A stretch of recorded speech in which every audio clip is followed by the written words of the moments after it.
کیا آپ سوچ سکتے ہیں کوئی ایسا شخص بھی ہو سکتا ہے جس نے ڈیٹنگ ایپس کے ذریعے کسی کی زندگی چھین لی ہو؟ آج کی کہانی میں ہم آپ کو اس شخص کے حوالے سے بتائیں گے جس نے ایسا خوفناک کام سر انجام دیا تھا۔ اس آدمی کا نام ایتھن ہے اور ظاہری طور پر وہ ایک بے ضرر اور پیار کرنے والا انسان ہے، لیکن حقیقت میں وہ ایک انتہائی پیچیدہ اور دردناک ذہنیت کا حامل شخص ہے۔ ایتھن ایک کنکریٹ کمپنی میں کام کرتا ہے جہاں اس کے گاہک اس سے بہت محبت کرتے ہیں اور اس کے ساتھی کارکن بھی اس کے ساتھ اچھا برتاؤ کرتے ہیں، کیونکہ ایتھن کا ان سب کے ساتھ رویہ ہمیشہ اچھا رہا ہے۔ ایتھن کی زندگی بظاہر پرسکون اور خوشحال تھی، مگر اس کی ذاتی زندگی اتنی اچھی نہیں تھی جتنا نظر آ رہی تھی۔ وہ شادی شدہ تھا اور ابتدا میں اس کی شادی کا رشتہ خوشگوار تھا۔ وقت گزرنے کے ساتھ ساتھ چھوٹے چھوٹے مسائل نے جنم لینا شروع کر دیا۔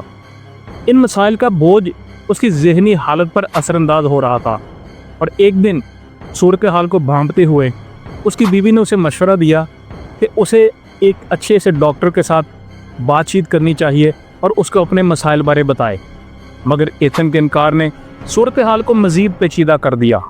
وقت گزرنے کے ساتھ ساتھ ان کی ازدواجی زندگی تباہی کی جانب بڑھنے لگی، اور ایتھن کی بیوی نے حالات کو دیکھتے ہوئے اس سے علیحدگی اختیار کر لی۔ ایتھن کے لیے یہ ایک بہت بڑا صدمہ تھا کہ اس کی بیوی اسے چھوڑ کر چلی گئی۔ اس کے دل و دماغ میں سوالات کا ایک طوفان تھا کہ اس کی بیوی نے اسے کیوں چھوڑ دیا، حالانکہ وہ اسے بڑے اچھے طریقے سے ٹریٹ کرتا تھا۔ یہ سوالات اس کی ذہنی حالت کو مزید متاثر کرنے لگے۔ بہت جلد اس کا ہر دوست اور ساتھی کارکن بھی اس میں تبدیلی دیکھنا شروع کر دیتے ہیں، کیونکہ اب وہ پہلے کی طرح کا نہیں رہا تھا۔ وہ جس شخص کو جانتے تھے ایتھن اب ویسا نہیں تھا۔ وہ ایک بالکل مختلف انسان بن چکا تھا، اتنا اس کے جو ذہنی معاملات تھے وہ خراب ہونا شروع ہو گئے تھے۔ ایتھن اب خواتین کے حوالے سے پرتشدد خیالات رکھنا شروع ہو گیا تھا، اور ان خیالات کو وہ اپنے کام کی جگہ پر بھی بلند آواز میں بتانا شروع ہو گیا تھا۔ یہ صورتحال ہر کسی کے لیے خوفناک ہوتی جا رہی تھی۔ اس کے دوست اور ساتھی اسے اکثر کہتے کہ ٹھنڈے ہو جاؤ، سب ٹھیک ہو جائے گا۔ وہ اسے کہتے کہ تمہیں اپنے آپ کو قابو کرنا ہوگا، حالات ایسے ٹھیک نہیں ہوں گے، لیکن ایتھن کی حالت بدتر ہوتی جا رہی تھی۔ ایک دن ایتھن کا ایک خاتون ساتھی ورکر کے ساتھ جھگڑا ہو گیا اور اسے نوکری سے نکال دیا گیا۔ یہ صورتحال اس کے اندر غصے اور مایوسی کا ایک نیا طوفان لے آئی۔ ایتھن آہستہ آہستہ اپنے خاندان اور دوستوں سے الگ ہوتا گیا۔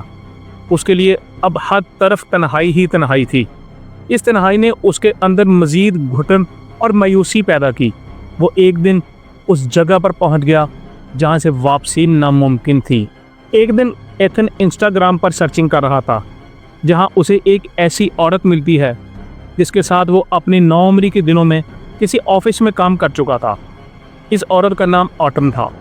وہ اس کے ڈی ایم میں گھس کر اس کے ساتھ بات چیت شروع کر دیتا ہے، اور جلد ہی وہ دونوں ایک دوسرے کے ساتھ بے تکلفی سے بات کر رہے ہوتے ہیں۔ ایتھن اس سے اگلے ہی روز ملنے کا کہتا ہے، لیکن آٹم اس سے کہتی ہے کہ کل وہ فری نہیں ہے۔ چند دنوں بعد ایتھن آٹم کو دوبارہ میسج کر کے ملاقات کا کہتا ہے، لیکن آٹم اس مرتبہ پھر اس کو ٹال دیتی ہے اور کہتی ہے کہ وہ کسی اور جگہ پر کل مصروف ہے۔ اصل میں آٹم اس سے پیچھا چھڑانا چاہتی تھی، کیونکہ اس کو ایتھن میں قطعی طور پہ کوئی دلچسپی نہیں تھی، مگر ایتھن کو یہ بات سمجھ نہیں آ رہی تھی، اور آٹم کے انکار کے باوجود ایتھن اس کو پیغامات بھیجتا رہتا ہے۔ اس ساری صورتحال سے آٹم پریشان ہونا شروع ہو جاتی ہے، اور اس کے نتیجے میں وہ اس کو جواب دینا بند کر دیتی ہے۔ ایک ہفتے بعد پھر ایتھن آٹم کو پیغام بھیجتا ہے، مگر کوئی جواب نہیں آتا۔ پھر 2 ہفتوں، 2 مہینوں، اس کے بعد وہ مزید پیغامات بھیجتا ہے، مگر آٹم اس کو جواب نہیں دیتی۔ اس ساری صورتحال پر ایتھن کو غصہ آنا شروع ہو جاتا ہے کہ آٹم ایسا کیوں کر رہی ہے۔ اس کے رویے کی وجہ سے ایتھن کے دماغ میں خواتین کے بارے عجیب خیالات آنا شروع ہو جاتے ہیں، کیونکہ اب دوسری مرتبہ اس کا دل ٹوٹ چکا تھا اور اس کا صبر جواب دے رہا تھا۔ وہ اب تکلیف دہ احساسات سے آزاد ہونے کے لیے کسی بھی حد تک جانے کے لیے تیار تھا۔ اس کے لیے اس صورتحال سے نکلنے کا واحد راستہ یہی تھا کہ وہ ان تمام ایکشنز کا سختی سے جواب دے جنہوں نے اسے دکھ